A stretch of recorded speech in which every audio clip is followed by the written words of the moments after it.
Velocity जो हो जाएगा dx/dt हो जाएगा, ठीक है। और उसी तरीके से अगर हम एक्सलेशन निकालेंगे तो एक्सलेशन इज इक्वल टू क्या हो जाता है, change in velocity with respect to time, तो dv/dt हो जाएगा। डिस्प्लेसमेंट को डबल डेरिवेटिव कर दे, पहले तो हम डिफ्रेंशिएट किए हैं किसको, वेलोसिटी के रिस्पेक्ट में, लेकिन अगर हमको डबल डेरिवेटिव निकालना है किसका, डिस्प्लेसमेंट का, टाइम के रिस्पेक्ट में, तो इसको ऐसे लिखते हैं। और एक्सलेशन इज इक्वल टू हो जाएगा dv/dt। इसको थोड़ा सिंप्लीफाई करेंगे तो यहाँ पे dv इज इक्वल टू हो जाएगा a dt, और इसी को इंटीग्रेट करना है। ए तो कांस्टेंट, अभी एक्सलेशन को कांस्टेंट मान करके चलना है, तो इनिशियल वेलोसिटी से फाइनल वेलोसिटी तक जाएगा। इनिशियल के केस में टाइम मान लेते 0 है और t 0 से t सेकेंड तक गया है, तो इस केस में dv का इंटीग्रेशन v हो जाता है। यहाँ से आप इसको लिखोगे u, और ये हो जाएगा v is equal to, a तो कांस्टेंट है बाहर आ जाएगा, और dt का इंटीग्रेशन t हो जाता है, तो 0 से t तक जाएगा।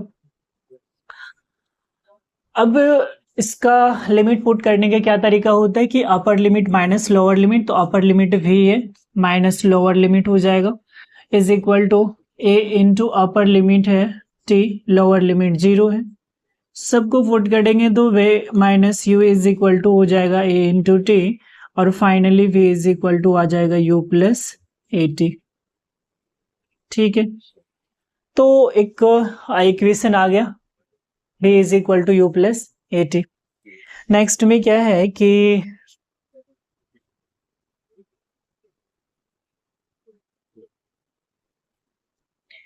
इसको हम ऐसे भी लिख सकते हैं कि acceleration is equal to dv/dt, और इसको ना dx/dx से मल्टीप्लाई कर सकते हैं।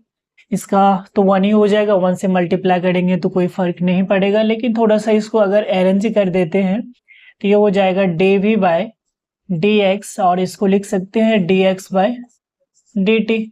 dx/dt क्या देता है, वेलोसिटी देता है।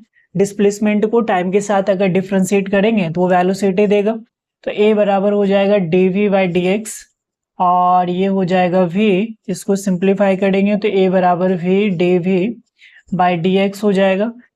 और इसी को अगर इधर लिखें तो हो जाएगा v dv is equal to a dx हो जाएगा। a तो कांस्टेंट है, एक्सलेशन कांस्टेंट है, तो इसको हमको इंटीग्रेट करना है इनिशियल वेलोसिटी से फाइनल वेलोसिटी तक।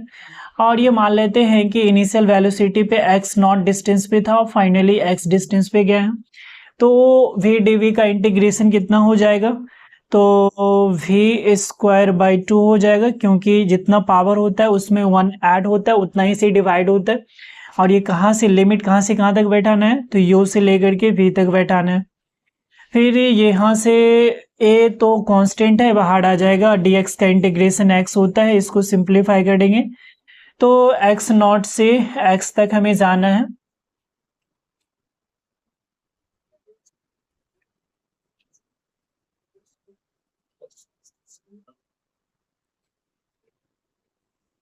ठीक है, तो अब इसको ना v²/2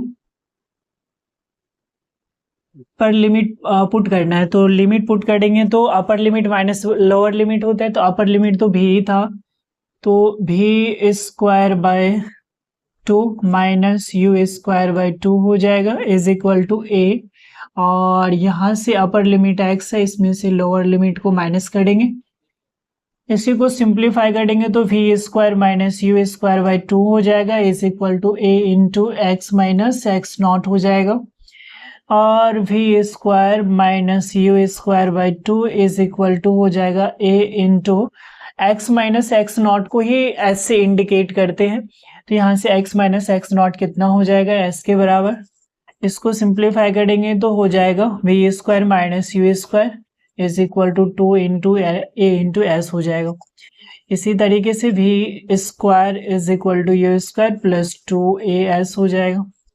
दूसरा इक्वेशन ये आ गया, ठीक है। इसी तरीके से एक और इक्वेशन है, जैसे हम लोग पढ़ते हैं वेलोसिटी इज इक्वल टू क्या होता है, dx/dt होता है। इसको थोड़ा सिंप्लीफाई कर देंगे तो dx बराबर क्या हो जाएगा, v dt हो जाएगा।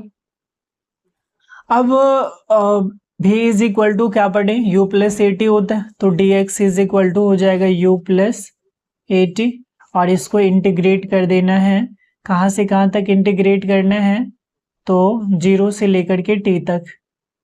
इस केस में हमें निकालना है इसका इंटीग्रेशन कर देंगे x नॉट से लेकर के x तक, तो ये हो जाएगा x minus X naught is equal to, और इसमें कुछ नहीं है तो यहाँ पे हो जाएगा u dt, और u dt का इंटीग्रेशन हो जाएगा, हाँ u तो कांस्टेंट बाहर आ जाएगा, dt का इंटीग्रेशन t हो जाएगा, तो t यानी कि u इंटू टी हो जाएगा, अब प्लस उसके बाद प्लस हो जाएगा कितना a, और t dt का इंटीग्रेशन कितना हो जाता है, तो t स्क्वायर बाई 2 हो जाएगा।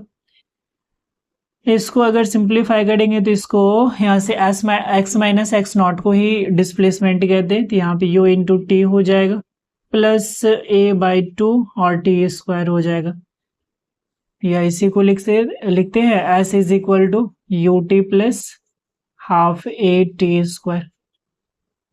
ये तीनों इक्वेशन आ गया डिफरेंशिएशन मेथड से या इंटीग्रेशन मेथड से।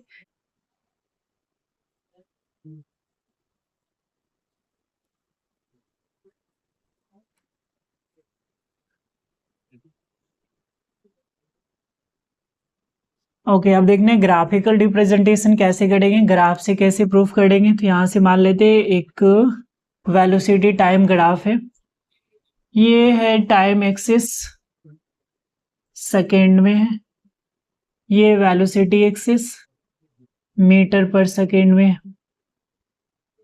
मान लेते हैं स्टार्टिंग में इसके पास u वेलोसिटी था और कुछ समय के बाद वेलोसिटी v हो गया, तो यहाँ से इसको अगर मिलाएंगे तो यहाँ से मान लेते t टाइम लगा है u वेलोसिटी से v वेलोसिटी तक होने में।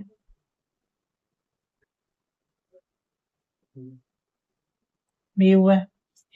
अब वेलोसिटी टाइम ग्राफ में जब हम लोग स्लोप निकालते हैं तो वही हमें एक्सेलेरेशन देता है, और जब एरिया निकालते हैं तो डिस्प्लेसमेंट देता है। तो सबसे पहले हमें क्या करेंगे, तो स्लोप निकालेंगे। स्लोप जो होता है हॉरिजॉन्टल एक्सिस के साथ ये कितने डिग्री का एंगल बना रहा है उसी का टेंजेंट अगर निकालेंगे तो वही स्लोप का काम करेगा।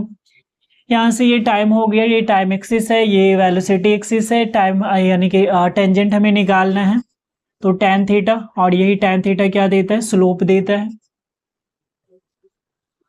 ये हो जाएगा y axis divided by x axis, तो y एक्सिस में वेलोसिटी है, तो यहाँ से यहाँ तक का वैल्यू कितना हो जाएगा, v में से यानी कि टोटल में से इसको माइनस कर देंगे तो वही वैल्यू आ जाएगा, v माइनस यू हो जाएगा।